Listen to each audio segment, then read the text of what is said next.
미국 소비자 물가가 14개월 만에 최소폭으로 상승하면서 인플레이션이 뚜렷한 둔화세를 보여 연준이 금리 인상 속도를 늦출 것이라는 전망이 힘을 얻고 있습니다. 오늘 새해 첫 금융통화위원회는 기준금리를 0.25%포인트 올릴 것이라는 관측이 우세합니다. 도피 생활을 하다가 태국에서 붙잡힌 김성태 전 쌍방울 회장이 조만간 한국행 비행기에 오를 것으로 보입니다. 김 전 회장이 귀국하면 민주당 이재명 대표의 변호사비 대납과 대북 송금 등 각종 의혹에 대한 수사가 급물살을 탈 것으로 전망됩니다. 이태원 참사 생존자와 유족들이 국회 국정조사 특위 공청회에 출석해 정부의 총체적인 부실 대응을 질타하고 제대로 된 진상규명과 책임자 처벌을 거듭 강조했습니다. 경찰청 특별수사본부는 출범 70여일 만에 오늘 최종 수사 결과를 발표합니다. 정부가 한일 간 최대 현안인 강제징용 문제 해법으로 일본 전범기업 대신 제3자, 다시 말해 정부 산하 피해자 지원대잔이 우선 배상하는 방안을 제시했습니다. 피해자들은 정부안을 받아들일 수 없다고 강하게 반발했습니다. 안토니오 구테우스 유엔 사무총장이 북한은 국제적인 의무를 준수하고 비핵화 협상에 복귀해야 할 책임이 있다고 강조했습니다. 하지만 백악관 고위 당국자는 북한이 외교에는 관심이 없어 보인다며 한국과 미국, 일본은 도발 억지를 위해 노력하고 있다고 밝혔습니다. 전국 대부분 지역에 비가 내리고 있습니다. 비는 오후부터 점차 잦아들겠지만 내일 새벽부터 또다시 전국 곳곳에 비나 눈이 내릴 것으로 보입니다. 시청자 여러분 안녕하십니까? 1월 13일 금요일 굿모닝 YTN 2부 시작합니다. 세계 경제의 향방을 보여주는 미국의 소비자 물가 상승률이 6%대에 그치며 14개월 만에 최저를 기록했습니다. 미 중앙은행인 연방준비제도의 금리 인상 속도 조절에 대한 기대감이 커지고 있습니다. 보도에 김상우 기자입니다. 미국 재계에서 아마존 18,000명 등 정리해고 칼바람이 확산해 실업수당 청구가 늘 것이라는 전망이 적지 않았지만 실제는 정반대였습니다. 지난 7일까지 한 주간 신규 실업보험 청구자 수는 전주보다 1,000명 감소한 20만 5천 명으로 15주 사이에 최저치를 기록했습니다. 고용시장이 여전히 견고한 가운데 미국 경제의 발목을 붙잡으며 거침없이 치솟던 물가 상승세가 정점을 확실히 지나 꺾인 것으로 나타났습니다. Now, 2 years in, it's clearer than ever that my economic plan is actually working. 지난해 40년 만에 최고치인 9.1%까지 오른 소비자 물가는 전년 동월 대비 6개월 연속 감소하면서 6.5% 상승에 그쳤습니다. 6.5% 상승은 14개월 만에 최소폭입니다. 특히 전월 대비로도 0.1% 하락했는데 전월보다 하락한 것은 코로나 사태 발생 직후인 2020년 5월 이후 처음입니다. 12월 물가에서 인플레이션 압력 감소가 확인됨에 따라 미 중앙은행의 금리 인상 속도 조절에 대한 기대감이 더욱 커지고 있습니다. We think inflation ends the year actually with a 2% handle, and we think that by the end of the year that the Fed will actually be cutting interest rates. 우크라이나 전쟁 후폭풍으로 에너지 공포에 시달리던 유럽 증시는 독일과 영국, 프랑스 등 주요 지수들이 상승세를 타며 지난해 4월 이후 최고를 기록했다고 CNBC가 전했습니다. 다음 달 1일 금리 인상폭 결정을 위한 연방공개시장위원회 회의가 열리는 가운데 뉴욕 증시의 주요 지수도 물가 상승률 둔화 소식에 상승했습니다. YTN 김상우입니다. 한국은행이 오늘 오전 새해 첫 금융통화위원회를 열고 기준금리를 결정합니다. 한국은행은 오늘 금통위에서 현재 연 3.25%인 기준금리를 동결할지 0.25%포인트 인상할지 결정합니다. 기준금리를 3.5%로 인상하게 되면 지난해 4월 이후 사상 첫 7차례 연속 인상입니다. 여전히 물가 상승 압력이 높은 데다 미국의 긴축 기조 속의 환율 방어를 고려할 때 기준금리를 인상할 수 있다는 전망이 나오고 있습니다. 8달에 걸친 해외 도피 끝에 태국에서 붙잡힌 김성태 전 쌍방울그룹 회장이 국내 송환 거부 소송을 포기하고 자진 귀국해 검찰 수사에 협조하겠다고 밝혔습니다. 김 전 회장은 민주당 이재명 대표 변호사비 대납 의혹 등 쌍방울 관련 수사의 중심에 선 만큼 검찰 수사에 탄력이 붙을 것으로 보입니다. 김태원 기자입니다. 지난해 5월 검찰의 쌍방울 수사가 본격화하자 해외로 도주했다가 8달 만에 태국에서 붙잡힌 김성태 전 쌍방울그룹 회장. 태국 정부의 송환 거부 소송도 제기해 귀국을 최대한 미룰 거란 전망이 나왔지만 체포 이틀 만에 돌연 마음을 바꿨습니다. 현지 이민법 관련 재판에서 불법 체류 사실을 인정해 벌금 3,000바트, 우리 돈 11만여 원을 내고 곧바로 국내로 돌아와 검찰 수사에 협조하기로 했습니다. 쌍방울그룹 측은 공식 보도자료를 내고 김성태 전 회장과 양성길 현 쌍방울 회장이 이번 주 입국해 성실히 검찰 수사를 받을 계획이라고 밝혔습니다. 최대 일주일 가까이 걸리는 정식 송환 절차 대신 자진 귀국 방식을 택해 조기에 들어오기로 했습니다. 김 전 회장은 앞서 검찰 요청에 따라 인터폴 적색 수배가 내려지며 여권이 무효화됐습니다.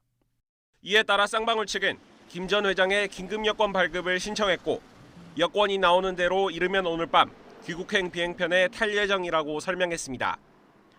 검찰은 김 전 회장이 인천공항에 도착하는 대로 신병을 확보해 여러 의혹을 조사할 방침입니다.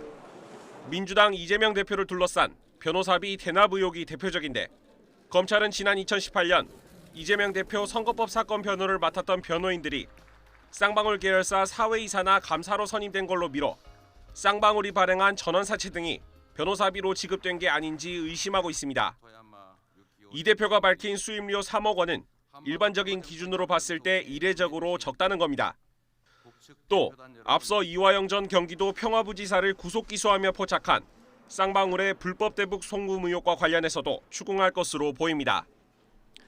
검찰이 쌍방울 그룹 자금 흐름을 꿰고 있는 실소유주 김 전 회장 신병 확보를 눈에 둔 가운데 관련 수사도 급물살을 탈 전망입니다. YTN 김태원입니다. 이태원 참사 생존자와 유족들이 국정조사 특위 공청회에 출석해 오열하며 참사 당일에 참혹했던 상황을 전했습니다. 유족들은 미흡했던 구조당국의 대응을 질타했고 여야 의원들은 뒤늦게 고개를 숙였습니다. 손효정 기자의 보도입니다. 이태원 참사 국조특위 공청회에 참석한 유가족과 생존자들은 미처 이루지 못한 희생자들의 꿈을 떠올리며 흐느끼고 흐느꼈습니다. 우리 가영이는 패션 디자이너의 꿈을 이루고자 방학 때마다 12시간씩 알바를 하며 알바비를 받는 날에는 시골 할아버지 용돈부터 챙기던 아이였습니다. 엄마는 먼저 떠난 아들에게 이 말을 꼭 전하고 싶습니다. 아들은 키가 엄마보다 커지면서 자기가 엄마를 지켜준다고 했습니다. 지금 그곳에서 지켜주지 못해 미안해하고 있을 것 같아서 미안해하지 말라고, 엄마에게 미안해하지 말라고. 수고하셨습니다.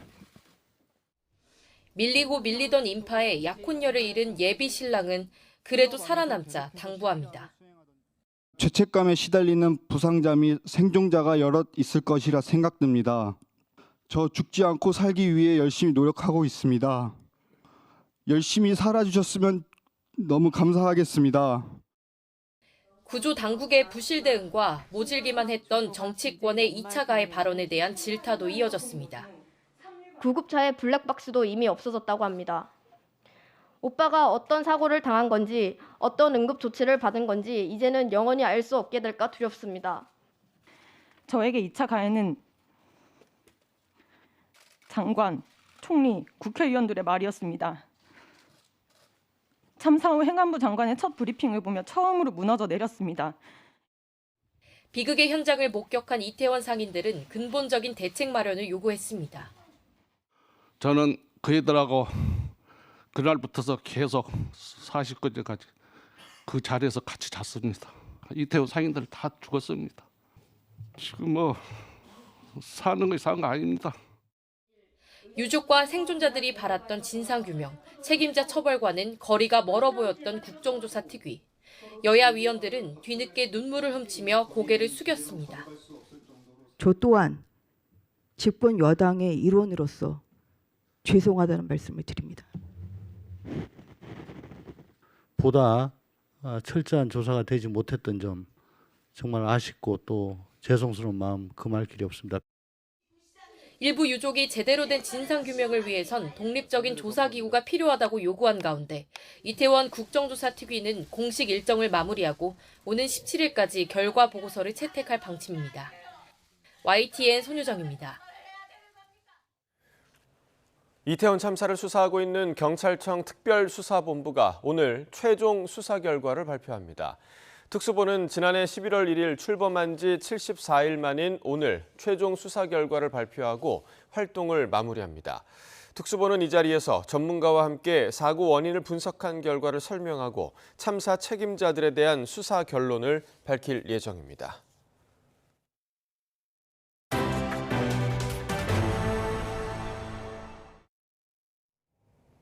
정부가 일제 강제징용 해법으로 피해자들이 일본 전범기업 대신 제3자로부터 배상 판결금을 변제받는 방안을 제시했습니다. 하지만 피해자 측은 본질을 호도하는 것이라며 반발하고 있어 앞으로 동의를 구해나가는 과정이 순탄치 않아 보입니다. 조수연 기자가 보도합니다. 외교부와 정진석 한일의원연맹 회장이 공동 주최한 강제징용 해법 논의 공개 토론회. 첫 발제자로 나선 서민정 외교부 아시아태평양국장이 정부 차원의 강제징용 해법을 처음으로 공식화했습니다. 핵심은 일본 전범기업 대신 제3자, 정부 산하 강제동원 피해자 지원재단이 피해자들에게 배상 판결금을 지급하는 겁니다.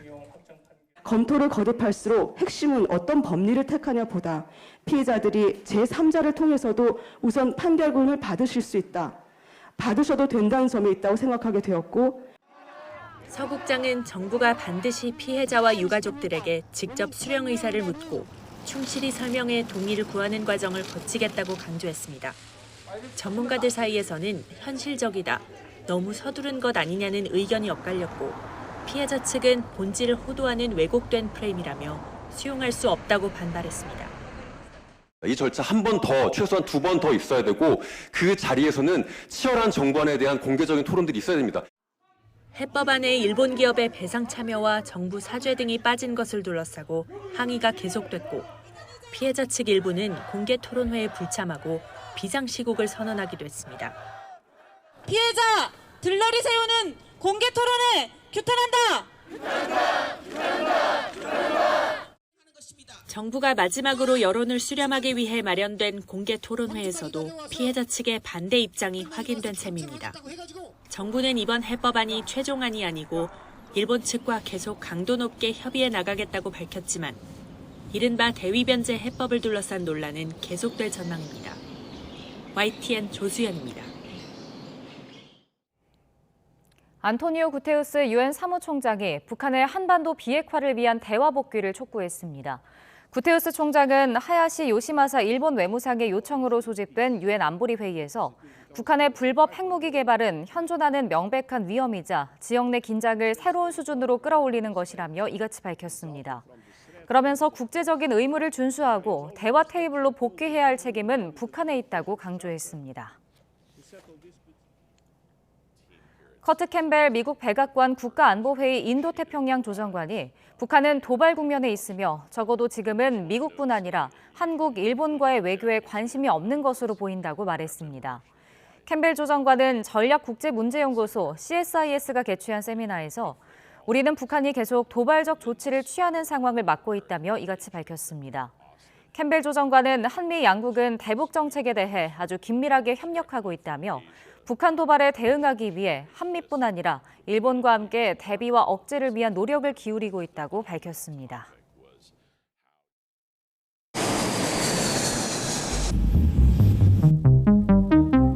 인천공항에 도착한 중국인들 목에 노란색 표차를 걸어 낙인 찍었다는 겁니다.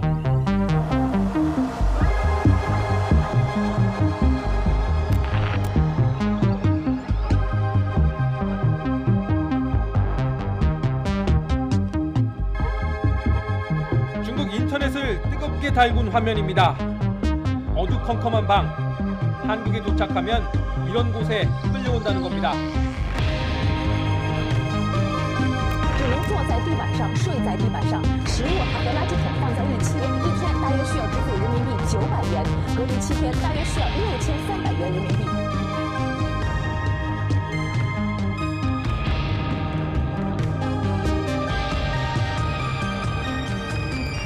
근거 없는 주장이고요. 대부분 다 호텔에서 안전하게 이렇게 격리 생활을 하시고 있다. 평소에 중국 관광객들이 이용을 하던 관광 호텔급 이상의 어떤 객실로서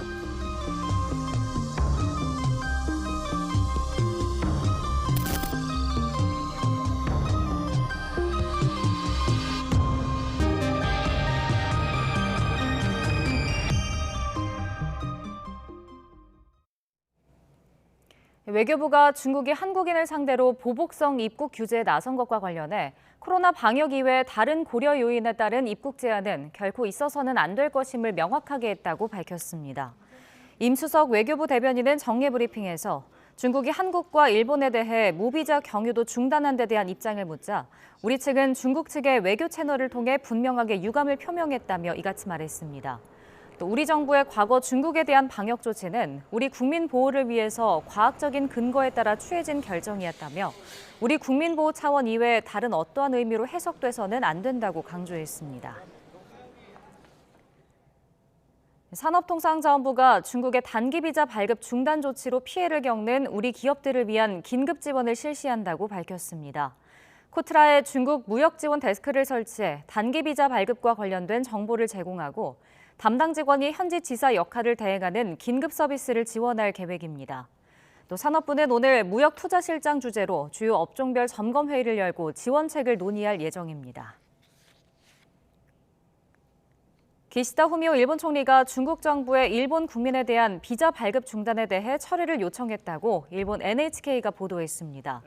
기시다 총리는 영국 런던에서 취재진과 만나 중국 정부가 코로나19 대책과 관계가 없다고 생각되는 비자 발급 제한을 일방적으로 했다며 외교 경로를 통해 중국에 항의했다고 말했습니다. 이어 일본은 감염 상황을 파악하기 곤란한 중국으로부터 코로나19의 급속한 유입을 막기 위해 입국 임시적 조치를 한 것이라며 인적 교류를 막으려는 의도가 없다고 강조했습니다.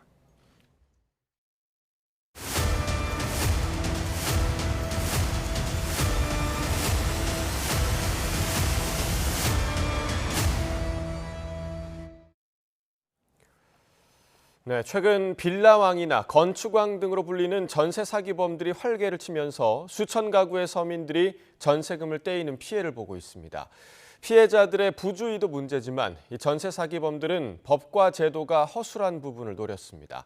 YTN은 전세 사기 피해 문제를 집중적으로 다루고 있는데요. 오늘은 전세 제도에 어떤 허점이 있는지 강성욱 기자가 보도합니다. 수도권에서 대규모로 발생하고 있는 전세 사기는 일정한 형태가 있습니다. 먼저 소유주가 금융권 대출을 받으면서 선순위 근저당을 설정하고 주변보다 저렴한 전세금으로 세입자들을 유인하는 방법입니다.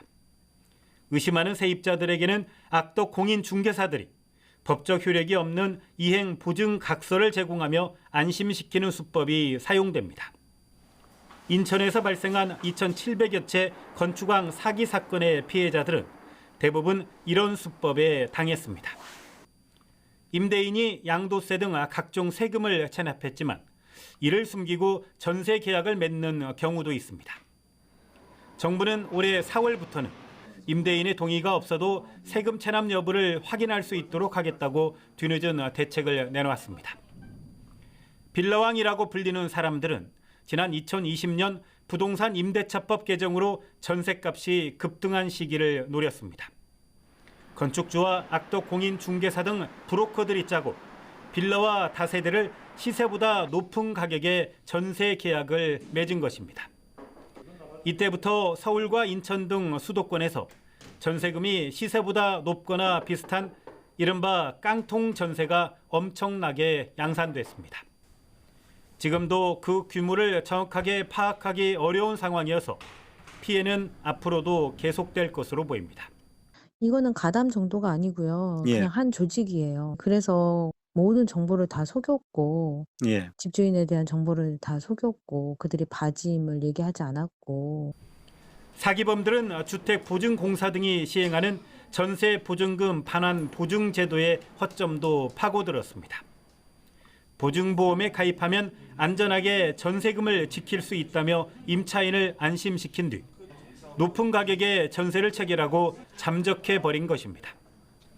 비정상적으로 치솟았던 전세값이 사기범들이 활기를 칠 수 있는 토양이 됐고 서민을 위해 만들어진 대출과 보증 제도가 이들의 먹이가 됐습니다. YTN 강서목입니다. 빌라 수백 채를 보유한 빌라왕들의 배후로 지목된 부동산 컨설팅 업체 대표가 구속됐습니다. 서울중앙지방법원은 부동산 컨설팅 업체 대표 39살 신모 씨에 대해 증거인멸과 도망할 염려가 있다며 구속영장을 발부했습니다. 신 씨는 세입자들의 전세 보증금을 가로챈 혐의로 구속된 수도권 빌라 600여 채 소유주 김모 씨의 배후에서 범행에 가담한 혐의를 받습니다. 여러 빌라왕들의 배후로 지목된 부동산 컨설팅 업체 대표 등 대규모 전세 사기 공모 세력의 윤곽이 드러났습니다. 서울경찰청 금융범죄수사대는 사기 혐의를 받는 부동산 컨설팅 업체 대표 30대 신모 씨와 분양업자, 공인중개사 등 78명을 특정해 조사하고 있다고 밝혔습니다. 신 씨 등은 수도권 빌라왕이라고 불린 김모 씨를 내세워 지난 2017년 7월부터 3년여 동안 서울 강서구와 양천구, 인천 일대 주택 628채를 무자본으로 사들인 것으로 조사됐습니다. 이 과정에서 매물 물색, 임차인 모집 등으로 역할을 나누어 건축주들에게서 수수료 명목으로 모두 8억 원 상당의 리베이트를 받았습니다. 네이버 간편결제 시스템이 1시간가량 서비스 통신 장애를 겪어 이용자 수천 명이 불편을 겪었습니다. 앞서 일주일 전에도 비슷한 서비스 장애가 있었는데 이번엔 데이터베이스 서버 오류가 원인으로 밝혀졌습니다. 보도에 윤혜리 기자입니다. 네이버의 간편결제 시스템 네이버페이입니다. 화면을 클릭하자 일시적인 서비스 장애로 불편을 드려 죄송하다는 안내문이 뜹니다. 수분 내로 복구될 거라는 공지와 달리 서비스 장애는 3시 반부터 1시간가량 이어졌습니다. 가입자 수가 3천만 명이 넘는 네이버 페이의 주문과 결제가 막히면서 이용자들이 큰 불편을 겪었습니다. 아무래도 뭐 공지나 이런 게 없이 그냥 일시적 장애라고 하니까 연결이 처음에 안 되는 줄 알았거든요. 아무래도 돈과 연관되어 있다 보니까 좀 답답한 감이 없지 않아 있었죠. 피싱 사이트에 속은 건 아닐지 불안해하는 소비자도 있었습니다. 주문이 제대로 됐는지 안 됐는지 확인도 안 되고 이게 혹시 뭐 피싱 사이트에 제가 걸린 건지 그런 조금 불안한 마음도 있더라고요. 네이버는 데이터 서버 오류로 인해 일시적인 장애가 발생했다며 같은 문제가 반복되지 않도록 만전을 기하겠다고 밝혔습니다. 네이버 페이 통신 장애는 이번 달만 벌써 2번째입니다. 일주일 전에도 네이버가 결제 인프라 안정성을 강화하기 위해 시스템 변경 작업을 진행하던 도중 같은 통신 오류가 발생했습니다. YTN 윤혜리입니다. 밤사이 카카오페이 증권에서 서비스 오류가 발생해 투자자들이 불편을 겪었습니다. 어젯밤 11시 반쯤 카카오페이 증권 앱이 30분 정도 작동이 멈추는 현상이 발생했습니다. 이로 인해 해외 증시에 투자하는 투자자들이 피해를 호소하기도 했습니다. 카카오페이 측은 지연 현상이 발생했다면서 바로 복구 작업에 돌입해 현재는 모든 서비스가 정상화됐다고 설명했습니다. 소방과 산림당국이 경북 성주군에서 발생한 산불을 12시간 만에 대부분 진화했습니다. 산림청 중앙산림재난상황실은 오늘 0시 반쯤 경북 성주군 가천면에서 발생한 산불의 주불 진화를 마쳤다고 밝혔습니다. 어제 낮 12시 41분쯤 발생한 산불로 산림과 소방당국은 오후 3시쯤 대응 1단계를 발령하고 헬기를 포함한 장비 20여 대, 인력 200여 명을 투입해 진화 작업을 벌였습니다. 오늘 새벽 1시 50분쯤 경기 고양시 정발산동의 주택가에서 정전이 발생했습니다. 정전으로 주택 4가구가 2시간 넘게 전기가 끊겼습니다. 소방과 한국전력은 정확한 경위 파악과 동시에 복구 작업을 진행하고 있습니다. 국토교통부가 올해 하반기부터 수서발 고속열차인 SRT를 전라선과 동해선 등으로 확대 운행할 계획을 세웠습니다. 하지만 호남선 고속철 개통 이후 소외받던 서대전역은 이번 계획에서도 빠져 논란이 일고 있습니다. 보도에 이상곤 기자입니다. 올해 하반기부터 수서발 고속열차 SRT를 경전선과 전라선, 동해선으로 확대 운영하겠다. 국토교통부가 최근 윤석열 대통령에게 보고한 새 업무 추진 계획입니다. 일반 선로로 KTX가 다니던 곳에 SRT 운행도 확대하겠다는 건데 호남 고속철도 개통으로 KTX 운행이 줄어든 서대전역은 포함되지 않았습니다. 서대전역은 지난해 기준 하루 평균 전체 이용객 수가 호남선역 가운데 세 번째로 많습니다. 하지만 KTX 운행 횟수는 지난 2014년 62대이던 것이 호남 고속철 개통 이후 40% 수준밖에 안 돼 주변 상권은 여전히 활기를 띠지 못하고 있습니다. 철도 이용객들도 SRT 운행 확대 계획에 서대전역이 포함되지 않은 점을 아쉬워했습니다. 여기가 뭔가 낙후돼 있다. 그러니까 어차피 열차를 할 거면은 같이 이거 개발해도 되잖아요. 그러니까 그런 부분이 뭔가 좀 서운하고 아쉬운 거예요. 지역 정치권에는 논란의 불씨가 됐습니다. 더불어민주당은 이른바 대전 패싱과 다름없다며 이장우 대전시장의 책임 있는 자세를 요구했고, 국민의힘은 대전 모든 국회의원 의석을 가진 민주당이 패싱 운운하며 남탓만 한다고 반발했습니다. 국토교통부는 이번 계획이 기존에 SRT가 운행하지 않는 지역을 대상으로 검토한 것이고, 대전역에 SRT가 지나고 있어서 서대전역 정차는 신중하게 검토할 필요가 있다고 밝혔습니다. SRT가 서대전역을 경유할 경우 운행 시간이 늦어진다는 게 문제로 지적됩니다. 대전시는 대전 가수원과 충남 논산 사이 선로를 곧게 펴는 호남선 고속화 사업을 마치면 지연 문제를 해결할 수 있다고 강조했습니다. 2026년 착공을 목표로 추진 중인데 이와 별도로 국토부의 SRT 서대전역 경유를 적극적으로 건의하기로 했습니다. 서대전역 활성화를 위해서라도 SRT든 KTX든 증편을 통해서 그 지역의 경기 활성화를 도모하고자 합니다. 이번 SRT 운행 확대 계획은 각 지역 국회의원과 국회 국토교통위원회 소속 의원들의 입김이 작용한 것으로 전해지는 가운데 대전 지역 정치권의 대응이 늦었다는 지적도 나오고 있습니다. YTN 이상곤입니다.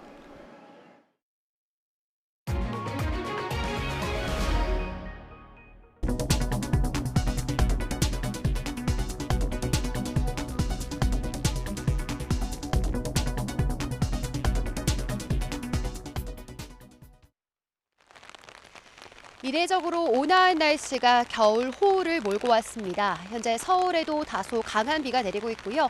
제주도와 또 남해안을 중심으로는 집중 호우가 쏟아지고 있습니다. 이들 지역은 오늘 낮까지 시간당 20에서 50mm 안팎의 강한 비가 이어지겠고 돌풍과 벼락을 동반하면서 요란하게 내리겠습니다. 최근 온화한 날씨 속에 얼었던 땅이 녹고 오늘은 많은 비까지 내리면서 지반이 무척 약해질 것으로 보입니다. 축대 붕괴 등 시설물 피해와 안전사고가 발생하지 않도록 각별히 주의해 주시기 바랍니다. 현재 레이더 화면을 살펴보면 비구름이 한반도를 뒤덮고 있는 모습입니다. 특히 제주 산간에는 호우 경보가 내려진 가운데 시간당 30mm의 폭우가 집중되고 있는데요. 밤사이 제주 산간에는 150mm가 넘는 많은 비가 내렸는데 오늘까지 많은 곳에 150mm 이상의 큰 비가 더 쏟아지겠고요.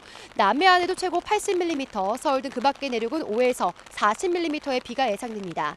이 비는 오후부터 점차 잦아들겠지만 내일 새벽부터 또다시 전국 곳곳에 비나 눈이 내립니다. 특히 내일 강원 영동에는 최고 20cm 이상의 많은 눈도 예상되는 만큼 폭설 대비도 철저하게 해주시기 바랍니다. 현재 기온 살펴보겠습니다. 서울은 6.2도로 어제보다 7도나 높고요. 남부지방으로는 기온이 10도를 웃도는 곳도 많습니다. 낮 기온은 서울 10도, 광주 16도, 대구 17도로 어제보다 조금 낮겠지만 예년보다는 7에서 10도나 높겠습니다. 휴일인 모레까지 비나 눈이 오락가락 내리겠고요. 주말 오후부터 날이 점차 추워지면서 다음 주에는 다시 예년의 겨울 추위가 찾아오겠습니다. 남해안과 제주도를 중심으로는 폭우와 함께 바람도 비상입니다. 이들 지역에는 강풍주의보가 내려져 있고 초속 20m 안팎의 강한 바람이 예상되니까요. 비바람 피해가 발생하지 않도록 주의해 주시기 바랍니다. 지금까지 YTN 홍나신입니다.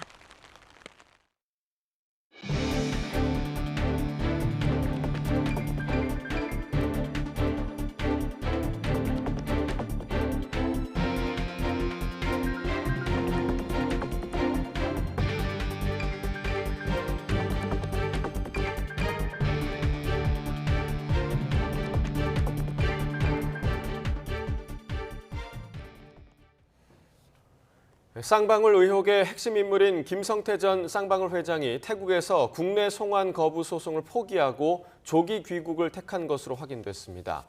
경찰과 검찰 등에 따르면 김 전 회장이 어제 오후 태국 현지에서 열린 이민법 관련 재판에서 불법 체류 사실을 인정했습니다. 김 전 회장은 일주일가량 시간이 소요되는 정식 송환 절차 대신 바로 국내로 들어올 수 있는 자진 귀국 형태로 귀국할 예정입니다. 쌍방울 관계자는 함께 붙잡혔던 양선길 현 회장 역시 같이 귀국할 것으로 보인다고 설명했습니다. 김 전 회장은 쌍방울 실소유주로서 쌍방울 내부 횡령이나 배임 의혹뿐 아니라 민주당 이재명 대표 변호사비 대납 의혹 수사의 핵심 인물로도 꼽혀왔습니다. 민주당 이재명 대표가 어제 신년 기자회견에서 검찰 수사를 강하게 비판하며 윤석열 대통령과의 영수회담을 거듭 제안했습니다. 국민의힘은 이 대표의 처절한 방탄쇼라면서 범죄 피의자와의 만남은 없을 것이라고 일축했습니다. 관련 내용 직접 들어보겠습니다. 일방적이고 폭력적인 국정을 중단해야 합니다. 야당 말살 책동 또한 그만두시기 바랍니다. 그동안 정부는 말로는 협치를 내세우면서 권력기관을 동원한 야당 파괴, 정적 죽이기에 골몰했습니다. 집권 이후 8개월이 넘도록 야당 대표와 대화하지 않은 유일한 정부라는 지적까지 받고 있습니다. 저는 이미 여러 차례 대통령과의 회담을 제안했습니다. 그 제안은 지금도 유효하다는 말씀을 드립니다. 국민적인 의혹이 한가운데 있는 분이 자신의 비리 혐의에 대한 이런 것들에 대한 설명, 사과나 반성은 일체 없이 한가한 기자회견을 한 것이 아니냐 하는 생각이 먼저 듭니다. 대통령이 지금 범죄 피의자와 면담할 때는 아니라고 생각합니다. 도둑 우른한데 도둑은 누가 도둑입니까 도대체? 내가 속으로 작게 외쳤어요. 반사 이렇게 했어요. 대통령실은 이재명 더불어민주당 대표가 신년 기자간담회에서 제안한 영수회담에 대해 사실상 거부 입장을 밝혔습니다. 대통령실 관계자는 브리핑에서 영수회담에 대해선 여러 차례 입장을 밝힌 바 있다면서 국회 상황 등 여러 여건을 고려해 판단할 것이라고 언급했습니다. 범국가 비상경제회의 구성 등 나머지 제안도 마찬가지로 국회 상황 등을 보고 필요한 경우 말하겠다며 현재는 특별히 더 드릴 말이 없다고 덧붙였습니다. 받아들일 뜻이 없다는 거부 의사를 표명한 것으로 해석됩니다. 이태원 참사를 수사하고 있는 경찰청 특별수사본부가 오늘 최종 수사 결과를 발표합니다. 특수부는 지난해 11월 1일 출범한 지 74일 만인 오늘 최종 수사 결과를 발표하고 활동을 마무리합니다. 특수부는 이 자리에서 전문가와 함께 사고 원인을 분석한 결과를 설명하고 참사 책임자들에 대한 수사 결론을 밝힐 예정입니다. 그동안 특수부는 이임재 전 용산경찰서장과 박희영 용산구청장 등 주요 피의자 10명을 업무상 과실치사상 등 혐의로 검찰에 송치했습니다. 이 가운데 박성민 전 서울경찰청 공공안녕정보외사부장과 김진호 전 용산경찰서 정보과장은 구속 상태로 재판에 넘겨졌습니다. 정부가 일제강제징용 해법으로 피해자들이 일본 전범기업 대신 제3자, 다시 말해서 정부 산하 피해자 지원재단이 우선 배상하는 방안을 제시했습니다. 하지만 피해자 측은 본질을 호도하는 것이라며 강하게 반발했는데요. 직접 들어보겠습니다. 검토를 거듭할수록 핵심은 어떤 법리를 택하냐 보다 피해자들이 제3자를 통해서도 우선 판결금을 받으실 수 있다. 받으셔도 된다는 점에 있다고 생각하게 되었고 정부로서는 반드시 원고인 피해자분 및 유가족 분들께 직접 찾아뵙고 수령 의사를 묻고 충실히 설명을 드리고 동의를 구하는 과정을 거칠 것입니다. 이거는 본질을 호도하는 왜곡된 프레임입니다. 이 절차 한 번 더, 최소한 2번 더 있어야 되고 그 자리에서는 치열한 정관에 대한 공개적인 토론들이 있어야 됩니다. 피해자 측이 이렇게 강력하게 반대하는 안을 굳이 지금 신속하게 밀어붙이겠다고 하는 이유가 무엇인지 말씀해 주십시오. 정부가 일제 강제징용 문제 해법의 골자를 이처럼 공개하자 일본 정부는 한일 관계를 건전한 형태로 되돌리고 더 발전시키기 위해 긴밀히 소통하겠다고 밝혔습니다. 일본 마스노 히로카즈 관방장관은 기자회견에서 우리 정부가 일본 기업 대신 재단이 기업의 기부를 받아 징용 피해자에게 지급하는 방안을 검토하고 있다는 보도에 관련 언급을 삼가겠다며 이같이 말했습니다. 유엔 사무총장이 핵 개발을 멈추고 대화 테이블로 돌아올 책임은 북한에 있다며 대화 복귀를 강력히 촉구했습니다. 하지만 백악관 고위 당국자는 잇따른 도발을 이어가고 있는 북한이 외교에는 관심이 없어 보인다며 좌절감을 표시했습니다. 워싱턴에서 권중기 특파원입니다. 유엔 안보리 1월 의장국인 일본 하야시 외무상 주재로 열린 유엔 안보리 회의.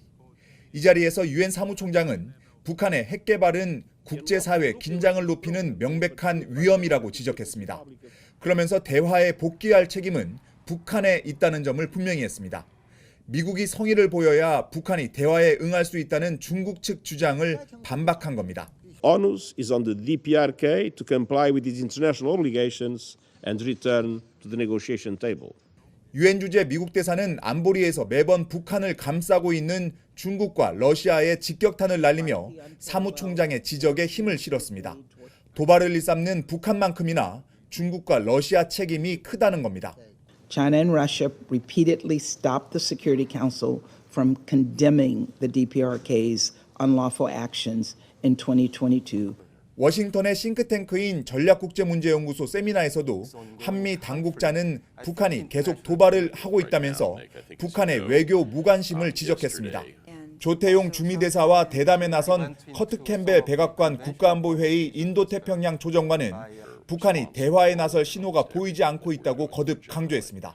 I think there is probably some frustration because many of the strategies that we have tried with respect to reaching out, providing opportunities for venues for engagement have generally been ignored. 특히 북한을 설득하기 위해 중국 도움도 요청했지만 효과를 거두지 못했다고 밝혔습니다.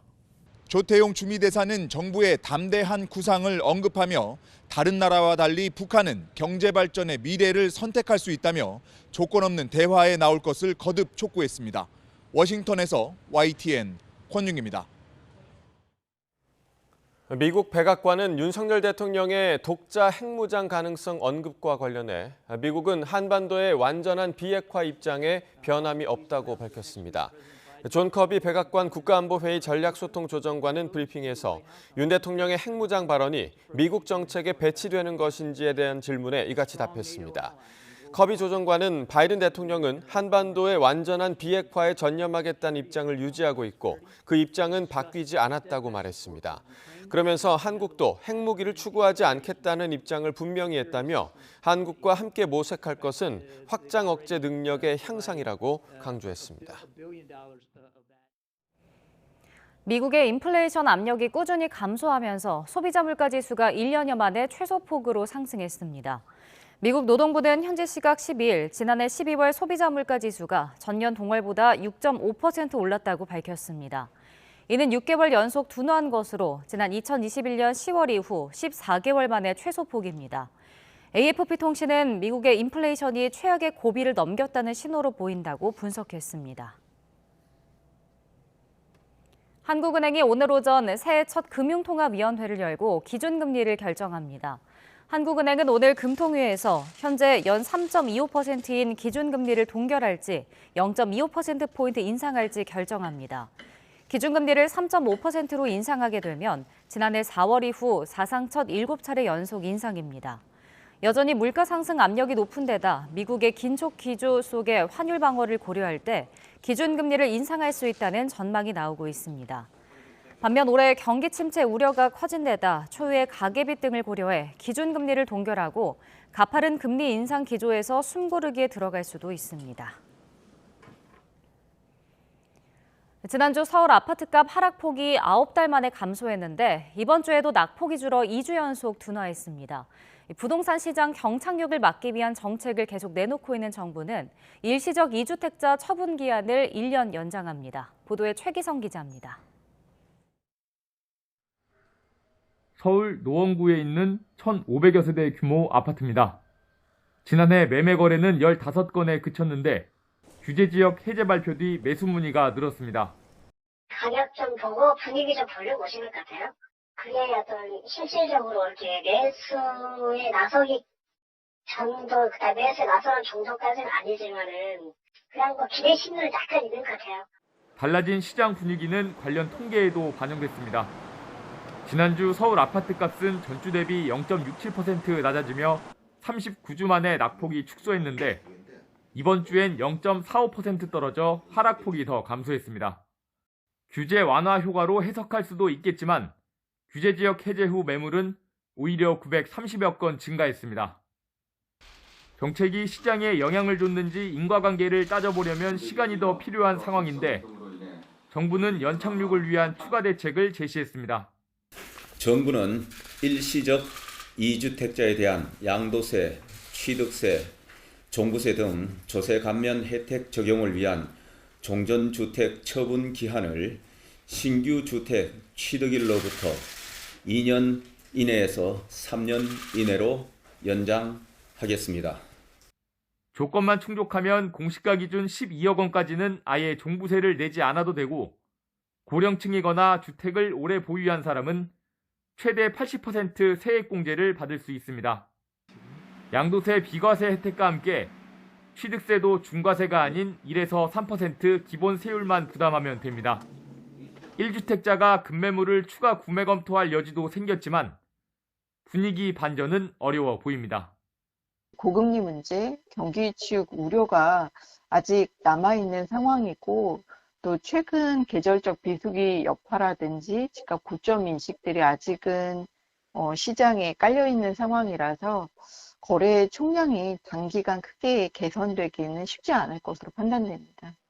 처분기한 연장 조치는 발표 당일인 어제부터 적용합니다. YTN 최기성입니다.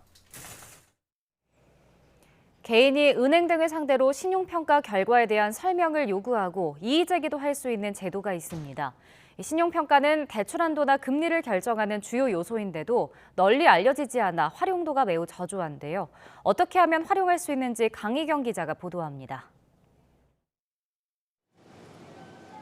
은행의 개인 신용평가 등급은 대출 한도와 금리를 결정하는 주요 척도 가운데 하나입니다.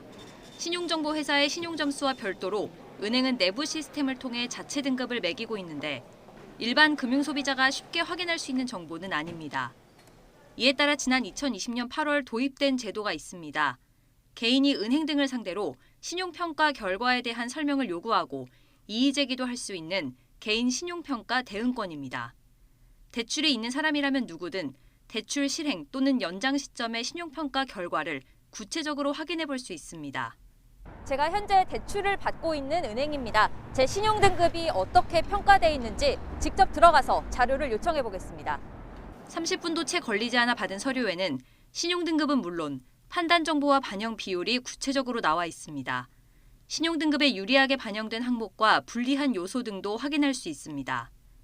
만약 정보가 부정확하거나 최신 정보가 아니라고 판단되면 정정 삭제와 재산출 요구가 가능합니다.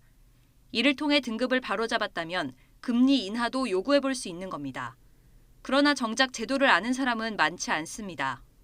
자료를 받아서 이의 신청도 할 수 있어요. 네. 혹시 그것도 알고 계세요? 아니요, 전혀 몰랐어요.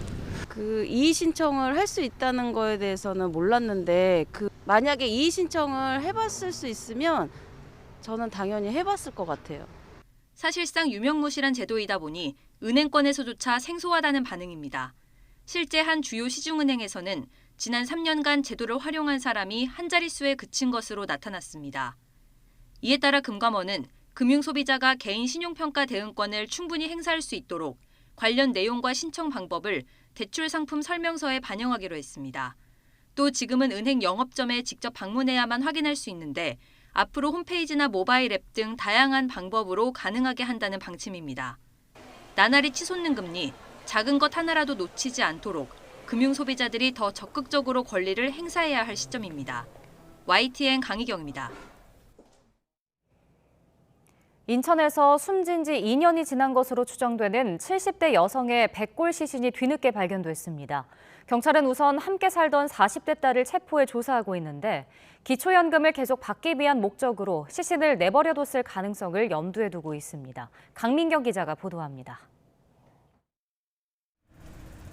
손잡이가 부서진 현관문에 경찰 통제선이 붙어 있습니다. 인천 간석동에 있는 이 빌라 1층 방에서 70대 여성의 시신이 발견된 건 밤 10시 20분쯤. 셋째 딸인 47살 A씨와 함께 살던 집 안방 이불 속에서 백골이 된 상태였습니다.